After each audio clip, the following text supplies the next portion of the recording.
नमस्कार दोस्तों, आपका हमारे चैनल में स्वागत है। बहुत कम लोग जानते हैं कि भाद्रपद की शुक्ल पक्ष अष्टमी श्री राधा अष्टमी से लेकर श्राद्ध की अष्टमी तक महालक्ष्मी के विशेष आशीष झरते बरसते हैं। भाद्रपद मास के शुक्ल पक्ष की अष्टमी से ही महालक्ष्मी व्रत का प्रारंभ होता है और जो 16 दिनों तक जारी रहकर इसका समापन आश्विन मास के कृष्ण पक्ष की अष्टमी के दिन होता है। इस दिन महालक्ष्मी अपार धन संपत्ति और खुशहाल जीवन का विशेष वरदान देती है। इस दिन कालाष्टमी और महालक्ष्मी व्रत पूर्ण होगा। पूजा विधि। यह व्रत भादो शुक्ल अष्टमी से शुरू किया जाता है और इस दिन एक सकोरे में ज्वारे या गेहूं बोए जाते हैं। प्रतिदिन 16 दिनों तक इन्हें पानी से सींचा जाता है। ज्वारे बोने के दिन से ही कच्चे सूत के धागे से 16 तार का एक डोरा बनाया जाता है। इस डोरे की लंबाई आसानी से गले में पहनी जा सके इतनी रखी जाती है। इस डोरे में थोड़ी थोड़ी दूर पर 16 गांठें बांधकर हल्दी से इसे पिला करके पूजा के स्थान पर रख दिया जाता है और प्रतिदिन 16 दूब और 16 गेहूं चढ़ाकर पूजन किया जाता है। आश्विन यानी कि क्वार मास के कृष्ण पक्ष की अष्टमी के दिन उपवास रख कर श्रृंगार करके 18 मुट्ठी गेहूं के आटे से 18 मीठी पूड़ी बनाई जाती है और आटे का एक दीपक बनाकर 16 पूड़ियों के ऊपर रखें तथा दीपक में एक घी की बत्ती रखें और शेष 2 पूड़ी महालक्ष्मी को चढ़ाने के लिए रखें। पूजन करते समय इस दीपक को जलाएं तथा कथा पूरी होने तक दीपक जलते रहना चाहिए, ये ध्यान रखें। अखंड ज्योति का एक और दीपक अलग से जलाकर रखें। पूजन के पश्चात इन्हीं 16 पूड़ियों को सिवैयों की खीर या फिर मीठी दही से खाते हैं।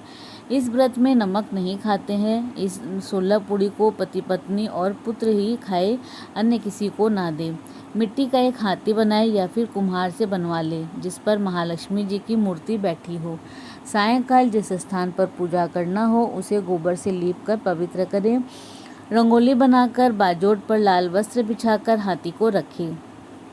तांबे का एक कलश जल में भरकर पाटे के ऊपर रखें। एक थाली में पूजन की सामग्री रोली, गुलाब, अबीर, अक्षत, लाल धागा, मेहंदी, हल्दी, टिक्की, सुरकिया, दोवड़ा, लौंग, इलायची, खारक, बादाम, पान, गोल सुपारी, बिछिया, वस्त्र, फूल, दूब, अगरबत्ती, कपूर, इत्र, मौसम के फल फूल, पंचामृत, मावे का प्रसाद आदि रखे और केले के पत्तों से झांकी बनाएं। संभव हो सके तो कमल के फूल भी आज के दिन अवश्य माता को चढ़ाएं।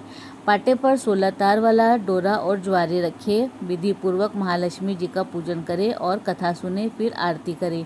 इसके बाद डोरे को गले में पहने या फिर भुजा में बांधें। भोजन के पश्चात रात्रि जागरण और भजन कीर्तन करें। दूसरे दिन प्रातःकाल हाथी को जलाशय में विसर्जन करके सुहाग सामग्री किसी ब्राह्मणी को दे दे। गजलक्ष्मी व्रत की उद्यापन विधि।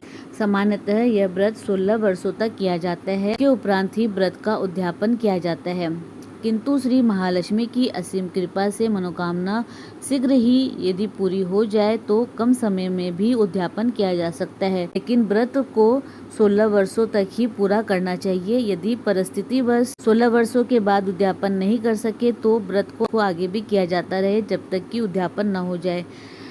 किसी श्रेष्ठ विद्वान पंडित के द्वारा हवन पूजन कराए, कथा सुने, आरती करे, 16 जोड़ों को भोजन करवाएं। पूजन के समय मिट्टी से बनाई गई मूर्ति को बिठाए और ज्वारे के सामने 17 नारियल और सुहाग की पुड़ी 17 टोकरी रखे। सुहाग पुड़ी की 17 टोकरी रखे जिसमें सुहाग की समस्त वस्तुएं एवं ब्लाउज पीस और रुपये रखे। इनमें से एक टोकरी श्री महालक्ष्मी जी को चढ़ाएं। इसके साथ साड़ी, ब्लाउज, पेटीकोट तथा भगवान के नाम की धोती कुर्ता भी रखे।